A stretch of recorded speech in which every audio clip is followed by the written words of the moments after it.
Et enfin, on termine avec la grande problématique, la question de Taïwan. Alors, ça aurait pu vous montrer alors là, des milliers de visuels. Je trouve que ce qui est intéressant, c'est l'évolution sur plusieurs années de la reconnaissance diplomatique par les pays du monde entier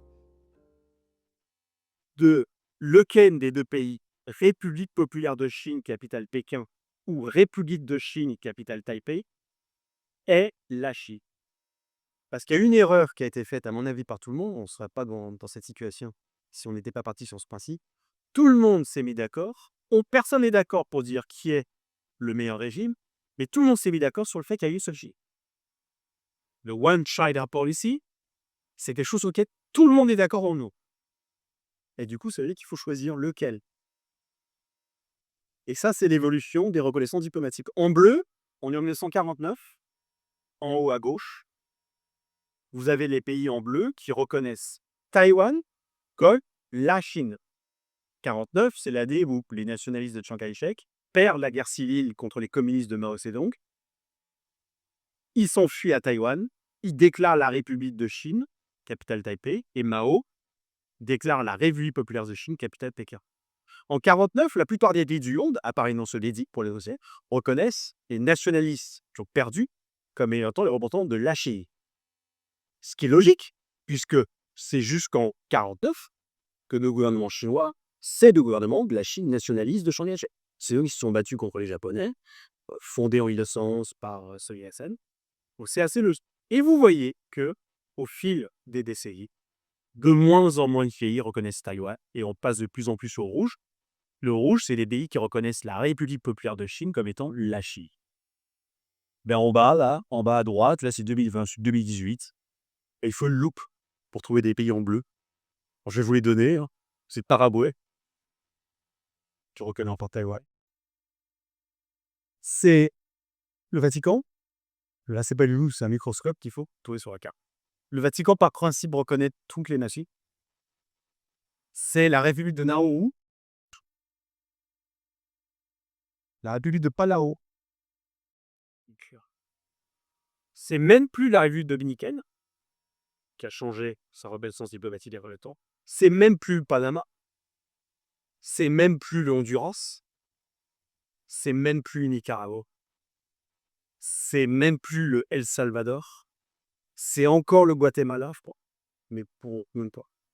Vous avez moins de 10 pays dans le monde qui reconnaissent Taïwan comme étant la Chine. Et vous avez vu, non Palau, Nauru, pas pour manquer de respect, mais c'est pas avec ce type de soutien diplomatique que Taïwan va être. Donc quasiment plus personne ne reconnaît Taïwan. La problématique, c'est les investissements. Pourquoi le Honduras, comment la République dominicaine ont basculé? Ils ont dit, nous, ça fait 10 ans qu'on demande des hôpitaux. Taïwan, c'est toujours pas construit. Les Chinois sont venus, t'en veux 10, je t'en fais 15. Et tu peux les payer. Par contre, juste un petit truc, tant que j'y pense. Dans les petites annexes, il n'y a plus d'ambassade de Taïwan en ta vie. Ça ferme. Et l'ambassade de République populaire de Chine. Et aux Nations Unies, tu reconnais pas Taïwan, tu reconnais la République populaire de Chine. C'est juste le petit détail, tu signes là, et dans un an, tu as les hôpitaux. Donc la présidence du Honduras a dit, désolé, mais c'est très sympa Taïwan. Voici les hôpitaux. Le Paraguay a fait basculer au moment du Covid. Le Paraguay, touché par une immense vague de Covid, comme le reste de l'Amérique latine, se voit proposer les vaccins Moderna par les US. Ça crée combien 18 dollars la dose, je ne sais plus. On ne peut pas payer ça. Des Chinois qui... nous, on a des vaccins Sinovac, Sinopharm. Je crois que c'était 6 ou 7 dollars ta dose. Et tout ça avec quoi? C'est cadeau. On vous envoie des avions, des palettes entières, c'est cadeau. Par contre, juste un petit truc, tant que j'y pense. Dans le dileti babier pour la... On est d'accord, hein. Il n'y a plus de Taïwan qui compte. Donc le Paraguay a appelé Washington, on fait quoi? Parce que nous, les vaccins, nous les faut. Les hôpitaux, on ne veut plus. Les Américains, Washington a appelé New Delhi. L'Inde est un des très gros producteurs de vaccins génériques. Et il produisait du Johnson & Johnson générique et du Sputnik russe générique. Et ils ont demandé, ils ont fait l'effet d'humain pour que les Indiens inondent le Paraguay de génériques, pour que le Paraguay n'ait pas à changer sa reconnaissance diplomatique. C'est passé à ça. Prochaine crise sanitaire, de Paraguay change de fusil d'écho. Et ça tient à plus grand-chose maintenant, la reconnaissance officielle que Taïwan existe. Donc, qu'est-ce qui nous reste? Il nous reste, pour moi, comme je vous ai dit, à mon avis, la Troisième Guerre mondiale a commencé en mer de Chine méridionale. Il vous reste ce qui est, à mon sens, la quasi-certitude que Taïwan va redevenir chinois. C'est une anomalie historique. C'est chinois depuis très longtemps.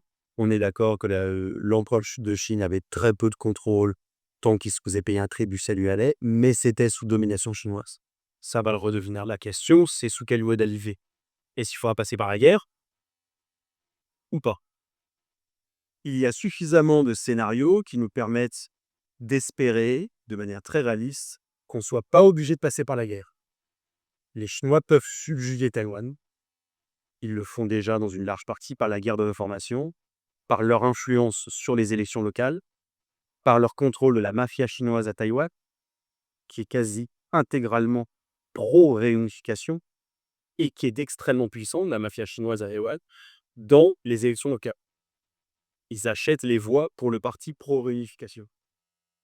Donc, il est probable que les Chinois n'aient pas besoin de bombarder, d'envoyer des Marines pour vaincre. Mais ça nécessite quand même, et pas de panique côté américain. Et qu'il n'y ait pas de volonté côté américain, quelle administration que ce soit, de hâter un certain scénario. Taïwan, pourquoi les Chinois veulent Taïwan? Il y a trois raisons. Une raison historique, une raison géographique, une raison économique. Historiquement, ça a été à eux, Chinois un jour, Chinois toujours. Fin de la discussion. Deuxièmement, la géographie. Taïwan fait partie de ce qu'on appelle la première chaîne d'îles. La première chaîne d'îles, c'est cette chaîne d'îles, archipel japonais, Taïwan, Philippines, Indonésie, qui encercle l'Asie continentale. Si la Chine veut pouvoir projeter sa force vers l'océan Pacifique, il faut passer dans ces détroits-là, et c'est tous des pays alliés des US. Donc, tu as cassé cet encerclement par la première chaîne d'îles. Il faut qu'une de ces îles-là appartienne à la Chine. Ils ne vont pas pouvoir annexer le Japon, ils ne vont pas pouvoir annexer les Philippines, ils n'ont pas l'intention d'annexer l'Indonésie. Ils peuvent reprendre Taïwan. Et ça leur permettrait de casser cet encerclement. C'est la deuxième raison, la position géographique. Même s'il n'y a rien à Taïwan, rien d'autre que du bon whisky et des ananas, il faut reprendre pour la Java. Et la troisième raison, c'est la raison économique. Il n'y a pas que du bon whisky et des bons ananas. Il y a un truc qui s'appelle les semi-conducteurs. Il y a une entreprise qui s'appelle Taiwan Semiconductor Corporation, TSMC, qui est au point culminant de toute la chaîne de valeur des microprocesseurs. Les Américains ont un intérêt, permettre à TSMC de reproduire l'intégralité de sa capacité de production aux États-Unis. Comme ça, ils pourront en vendre les Taïwan. Ce qu'ils sont en train de faire. Ils ont invité en Arizona TSMC à reproduire toutes ces fonderies. Comme ça, quand ce sera bouclé, on pourra les sécuriser Taïwan. Donc, ce qui est demandé par les Américains à Taïwan, c'est d'accepter de se saborder. Un white paper de stratège américain, qui date de l'année dernière du Pentagone, propose ouvertement, officiellement aux Taïwanais de pratiquer ce que les Soviétiques et les Russes avant, les Soviétiques ont fait devant Hitler et ce que les Russes ont fait devant Napoléon, pratiquez l'état relais. Détruisez vous-même votre île. Rendez-vous indésirable aux Chinois. Ah, vous êtes gentil.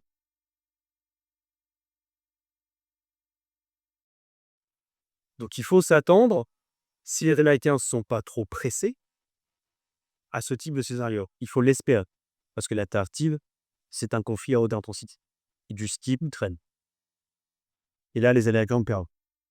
Vraisemblablement. Tous les jeux de guerre qui ont été faits par des think américains, dont on ne peut pas accuser d'être défaitistes, de ne pas être patriotes. Les meilleurs scénarios, l'armée américaine n'a plus de missiles, navires, longue distance au bout de 8 jours. Dans le meilleur scénario. avec une marine chinoise, je me rappelle, hein, Ryan Levy, en plus chaque année. Au bout de 8 jours, les Américains n'ont plus de missiles anti-navires en porte. Donc ça veut dire qu'un conflit à haute intensité, les Américains ne peuvent pas le donner aujourd'hui contre la Chine. Surtout qu'ils doivent aider Israël et qu'ils doivent peut-être encore aider un peu l'Ukraine. C'est pas possible. Je donnais un exemple. À Jean-Noël, vous avez entendu parler du missile Tomahawk? Ce missile avec des ailes là, américains quand ils ont arrosé l'Irak pendant la Deuxième Guerre euh, contre Saddam Hussein, 500 km de portée, potentiel de charge nucléaire, on lance depuis des sous-marins ou des navires de surface. C'est plus d'1 an de fabrication à la main aux États-Unis. L'équivalent chinois, c'est 1 mois par des robots. Sachant que les Chinois, on le verra tout à l'heure, contrôlent les approvisionnements en ressources naturelles critiques nécessaires pour la fabrication d'un missile. Donc le jeu de l'affrontement haute intensité entre les États-Unis et les Chinois, c'est une défaite quasi assurée des États-Unis. D'après tous les scénarios qui ont été... Donc voilà dans quelle région vous allez aller en quelques mois, dans quelques semaines. Donc c'est une région qui, même si elle est le moteur de l'économie mondiale, même si, comparativement à ce qui se passe au Moyen-Orient, à ce qui se passe en Europe de l'Est, pour être un arbre de paix, c'est une région qui est travaillée par les conflits, et c'est probablement là que démarrera une vraie troisième guerre mondiale, si elle doit avoir eu, avec cette composante, ce troisième pilier, guerre d'intensité. C'est vraisemblablement. Les autres théâtres, ça va rester vraisemblablement des guerres par proxy. On va s'affronter par troisième pays intermédiaire. C'est une autre population qui est là pour nous. Là, c'est des soldats américains qui mourront contre des soldats chinois qui mourront.